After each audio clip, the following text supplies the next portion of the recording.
जहां बादल जमीन को छूते हैं ना, बिल्कुल वहीं बसती है नेपाल की असली जन्नत बड़ी मालिका। आज के इस एक्सप्लेनर में हम एक ऐसी जगह की यात्रा करने वाले हैं जो किसी सिनेमैटिक फिल्म के सेट से कम नहीं लगती।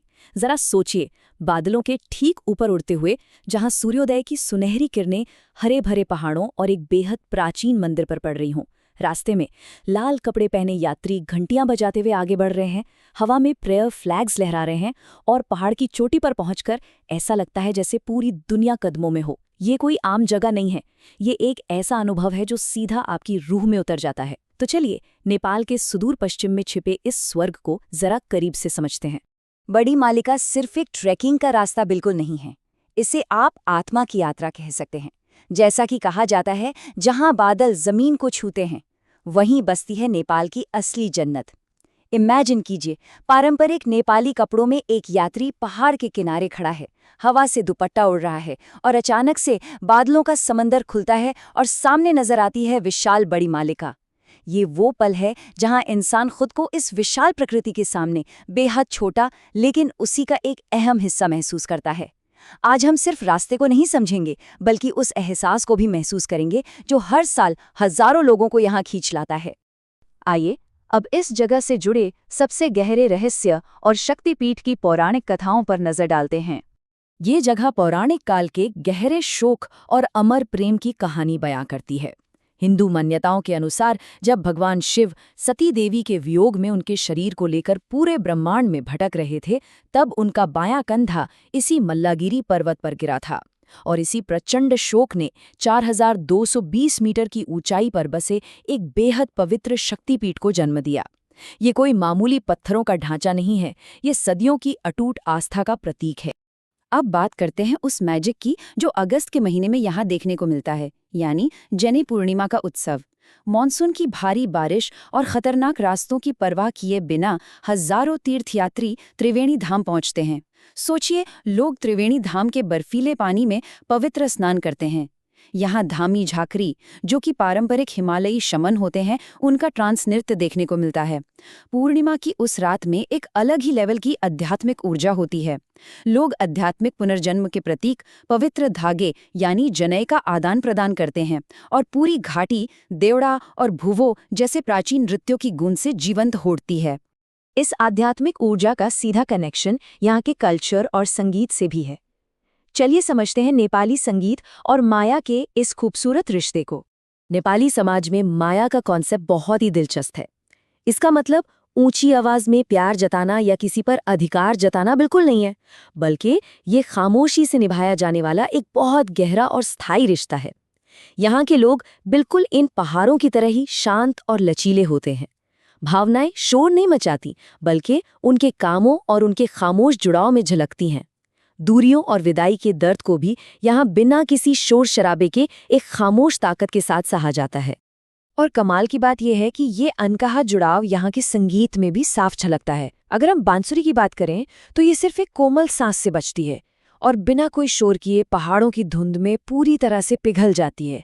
दूसरी तरफ है सारंगी। इसके तार शब्दों के बीच की जो खामोशी होती है ना, उसे भरते हैं और यादों और अनकही कहानियों को बहने देते हैं। ये वाद्य यंत्र बिल्कुल यहाँ के परिदृश्य की तरह ही शांत और गहरे हैं।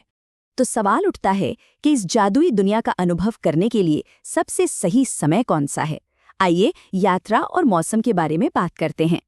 देखिए, इस यात्रा के लिए सही मौसम का चुनाव बहुत ही अहम है। अगर आप मॉनसून यानी जून से अगस्त के बीच जाते हैं तो आपको नियॉन हरे चारागाह, खिलते हुए अल्पाइन जंगली फूल और जनेऊ पूर्णिमा का वो जबरदस्त आध्यात्मिक जोश देखने को मिलेगा।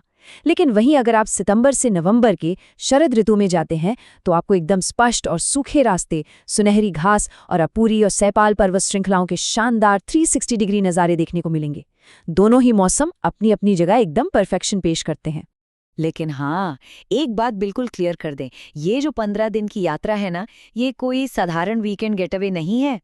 ये 15 दिनों का पूरा बड़ी मालिका सर्किट एक बहुत ही चुनौतीपूर्ण और रॉ एडवेंचर है। शुरुआत के 1 से 3 दिन काठमांडू से धनगढ़ी तक की यात्रा और फिर डडेलधुरा तक ड्राइव में निकल जाते हैं। फिर चौथे से 7वें दिन तक जडंगा से घने जंगलों के बीच होते हुए त्रिवेणी धाम के हाई कैंप तक का मुश्किल ट्रैक होता है। 9वें और 10वें दिन फाइनली सूर्योदय के लिए बड़ी मालिका मंदिर की चढ़ाई होती है और फिर धवलपुर झील की ओर उतराई शुरू होती है। 11वें से 15वें दिन के बीच वापसी के रास्ते में नाटेश्वरी मंदिर में अनिवार्य दर्शन करने होते हैं और फिर सिलगड़ी होते हुए काठमांडू वापसी होती है। ये आम ट्रैकिंग रूट से बिल्कुल अलग है, जहां आपको अपने कैंप और राशन के साथ पूरी तरह आत्मनिर्भर होकर जाना पड़ता है। और इसी वजह से इस क्षेत्र के विकास और संरक्षण को लेकर काफी चर्चाएं चल रही हैं। बालेन शाह जैसे कई स्थानीय नेता सुदूर पश्चिमी नेपाल में रिमोट टूरिज्म को सपोर्ट करने के लिए टिकाऊ बुनियादी ढांचा यानी सस्टेनेबल इंफ्रास्ट्रक्चर की वकालत कर रहे हैं। इस बात पर जोर दिया जा रहा है कि इन शानदार लेकिन कम घूमे जाने वाले इलाकों को विकसित तो किया जाए, लेकिन बेहद संवेदनशीलता के साथ, ताकि इनकी प्राकृतिक आत्मा बची रहे। और ये हमें लाता है आज के एक बहुत ही महत्वपूर्ण पहलू पर। अगर कोई व्लॉगर या फिल्म मेकर यहाँ सिनेमैटिक शॉट्स लेने का सोच रहा है, तो उन्हें 2026 के नए ड्रोन कानूनों को समझना ही होगा। पहाड़ों की पतली हवा और कम ऊंचाई पर उड़ने वाले रेस्क्यू हेलीकॉप्टरों की वजह से यहाँ सुरक्षा सबसे ऊपर है। इसीलिए civil aviation authority of Nepal ने 2026 के लिए वजन के हिसाब से एकदम सख्त श्रेणियां लागू की हैं। चाहे आपका ड्रोन नैनो कैटेगरी का हो, यानी 250 ग्राम से भी कम वजन का, जिसे बहुत कम जोखिम वाला माना जाता है, या फिर लार्ज कैटेगरी का जो 25 किलो से ऊपर का हो, सभी के लिए नियम स्पष्ट और कड़े हैं।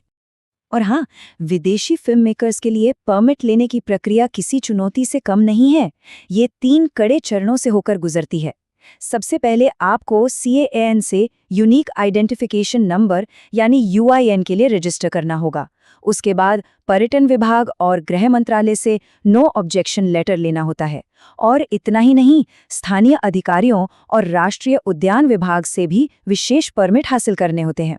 याद रहे, छोटा सा भी ड्रोन उड़ाना हो तो सही प्रक्रिया का पालन करना अनिवार्य है।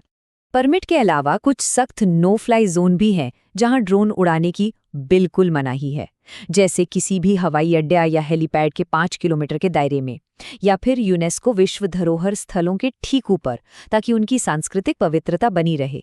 इसके अलावा सिंह दरबार जैसे सरकारी गलियारों और भारत व चीन के साथ लगने वाली अंतर्राष्ट्रीय सीमाओं के 5 किलोमीटर के भीतर भी आप ड्रोन नहीं उड़ा सकते। अगर नियम तोड़े गए तो ड्रोन तुरंत जब्त हो सकता है, भारी जुर्माना लग सकता है, या ट्रैकिंग से हमेशा के लिए ब्लैकलिस्ट भी किया जा सकता है। तो चलिए वापस उसी एहसास पर आते हैं, जब वो सारी परमिट प्रक्रिया पूरी हो जाती है, 15 दिन का थका देने वाला ट्रैक पूरा हो जाता है और उस चोटी पर पहुंचकर रात के समय पहाड़ों के बीच कैंप फायर के पास बैठने का मौका मिलता है। ऊपर मिल्की वे और हजारों चमकते सितारे होते हैं, तो जहन में बस एक ही सवाल गूंजता है, क्या एक बार यहाँ आने के बाद इंसान का दिल हमेशा के लिए यहीं रह जाता है? बड़ी मालिका की वो माया, वो सुकून भरी खामोशी और वो अनकहा जुड़ाव वाकई अमिट छाप छोड़ जाता है। इस एक्सप्लेनर के जरिए नेपाल के इस अछूते स्वर की गहराई को करीब से समझने की कोशिश थी। उम्मीद है ये सफर दिलचस्प लगा होगा। अगली बार तक के लिए ऐसे ही नई चीजें खोजते रहें और सीखते रहें।